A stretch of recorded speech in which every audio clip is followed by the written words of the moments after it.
Hey YouTube, Mark Kaufman here, and today my video is going to be covering how to sharpen a partially serrated knife. Now, this I hope will help a ton of people out in how you can sharpen and consistently sharpen your serrated knife. Now, don't get me wrong, there's a lot of different ways you can do this job. You can have ceramic rods, you can have the block sharpener, you can even have a Spyderco sharp maker. There are many ways you can, well, skin a cat, you know, or in this predicament, the skinning of the cat is sharpening your partially serrated knife. Now, this is from a customer of mine, a past customer of mine. I actually only sharpened his front end of his blade, and that was just because he wanted this part sharpened. He didn't want his serration sharpened. But I reached out to him and I said I'd been working on a system that would be able to consistently sharpen a serrated knife and at the same time keep the serrations uniform and keep their angles completely perfect on every go around. So he said, well, I am very interested and I'll send you my knife right away. So he sent this to me. I haven't done anything to it other than cleaning the pivot, and I strengthened up the pocket clip just by bending it back into place. So, and you can do that by removing it and then just pushing down on it and then reattaching it.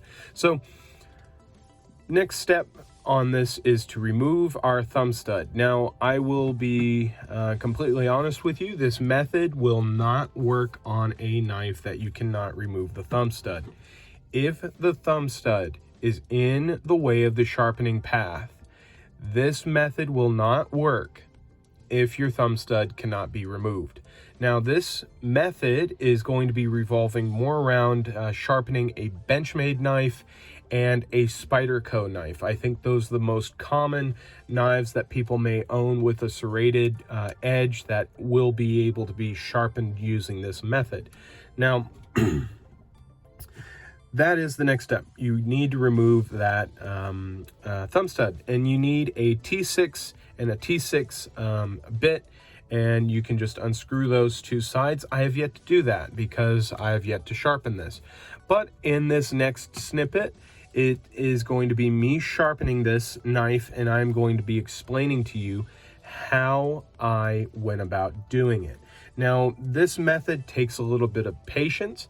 You will need to go out and buy a little bit of materials, and if you don't have a Lansky sharpener, that is okay. You can still make a system that will help you keep a consistent edge. I am just going to be helping you figure out how you can get this part sharpened. Getting that angle consistently made will be up to you on how you want to do it. If you want to do it by hand, that's fine. But if you want to devise a system in order to get this angle completely uniform each way about it, you can create your own system. I'm using a Lansky, and I'm going to show you what I made to sharpen each one of these teeth uniformly and correctly. So we're going to go over to that clip right now, and well, there we go. So we're going to move over to that clip, and I'm going to have a little bit of editing here. So there we go. So here is the steps that you're going to have to take to get your knife sharpened up. I have actually made this dowel with a brass rod and a wooden rod. This thing is only friction fit into this rod. I did that so if I damaged the wooden rod, I can just replace it and I can keep the brass rod. Now you're going to take your knife and you're going to open it. After you do that, you're going to actually measure out the dowel. Make sure it fits. Make sure it clears, and make sure it's going to work for that serration. If you mess that up, you're going to mess up your serrations and you're going to mess up the teeth. Now, if you have a Lansky sharpener, what you're going to do is install it. When you install it, you are going to line up the serration with the angle on the angle guide. Now, once you have done that, you can take your new dowel and wrap some sandpaper around it. Hold the sandpaper tight only do downward strokes with quite a bit of pressure. You're wanting to create a new edge, and you're also wanting to create new teeth on your knife. That is really important in this sharpening, because that's going to give you a great cutting edge. Now, what you're also going to need is some piano wire. I've used music wire, not piano wire, but music wire.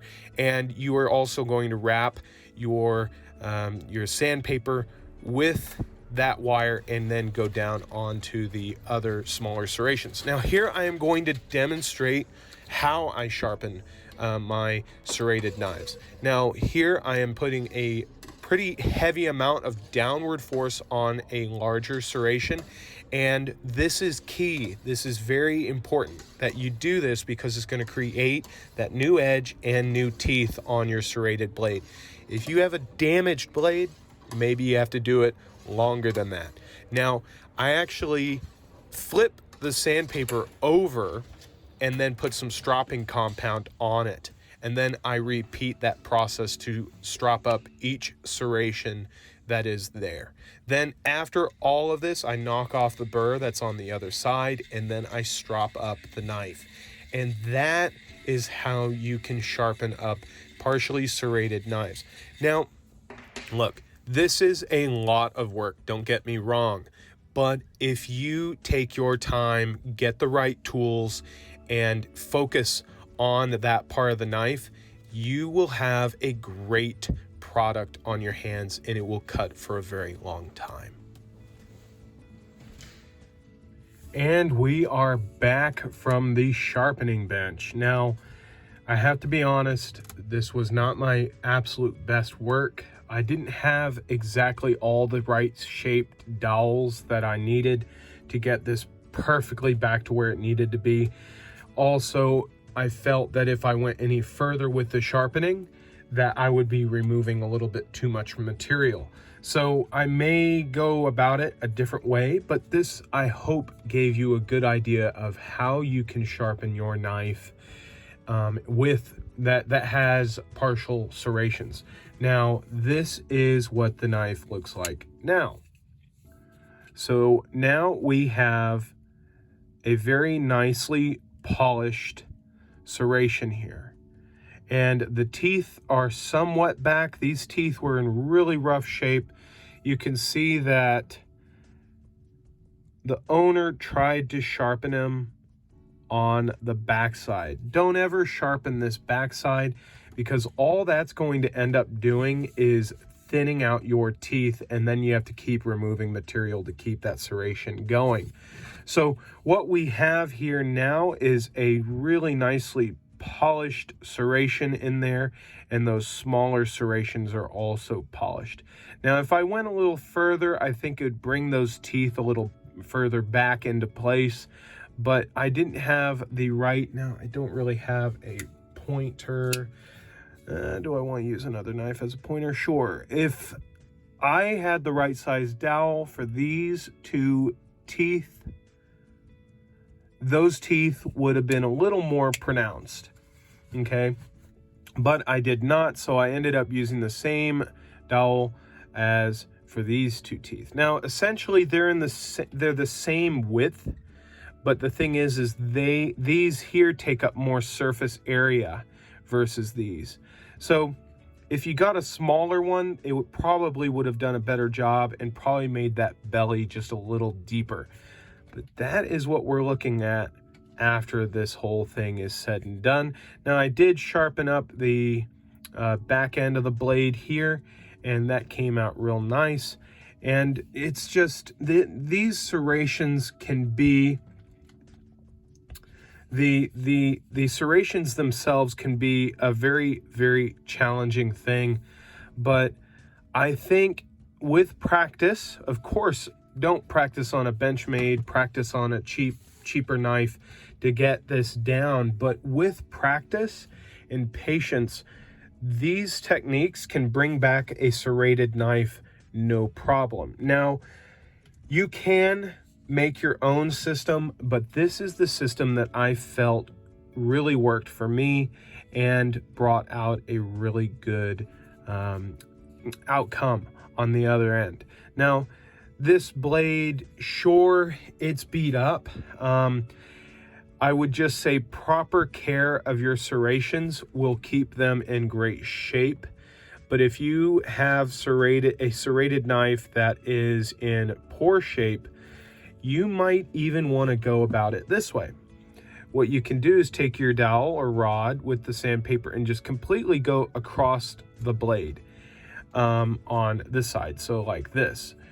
And you can go with a smaller one just to make those teeth and that belly on each serration a little deeper. And then you go back with that same one and make that dip in the blade a little deeper, and then slowly get back up to the regular size that it was. And that should bring back your belly of the serration and the teeth of the serration, if it is in the case that your serrations are practically just flattened out. So you could go about it that way.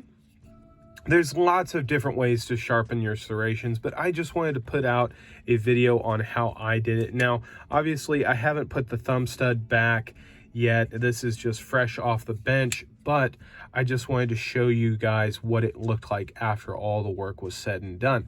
So if you guys liked this video, let me know in the comments. This was one of my more intensive videos that I have done, and it was quite intense on the editing side and on the sharpening side. This was probably the second serrated knife that I've actually really tried sharpening, and I think it really came out great. I think the system that I put in place is pretty foolproof, and if you think it is a pretty good system, let me know in the comments. Again, thank you guys so much for checking out my channel, and if you haven't already, please subscribe. I'd love to have you along for the ride. But till the next video, I'll talk to you guys later, and remember, have a great day or night wherever you may be. Bye-bye.